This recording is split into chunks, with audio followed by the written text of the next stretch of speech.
I mbushim patatet brenda me masën të cilën e kemi përgadit. Bën shumë të shijshme dhe ka një bukuri të veçantë.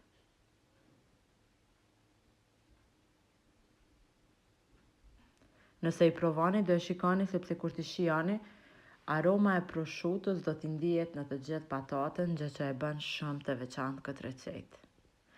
Ju mbushin mund t'a bëni me gjithçka që juve ju pëlqen.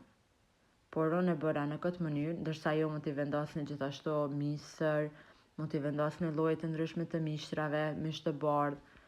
Por unë e bëra në këtë mënyrë dhe më pëlqeu jashtëzakonisht shumë.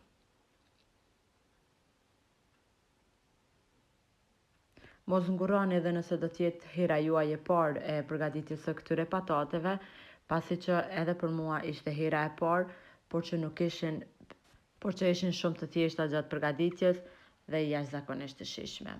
Do shikoni edhe nga afër se si duket një patate e mbushur. E kemi gati, por përsëri këto patate do t'na duhet që t'i vendosim në furrë në mënyrë që të shkrihet kaçkavalli dhe të pjeket edhe nga pak patatja dhe të na merr një ngjyrë më të bukur.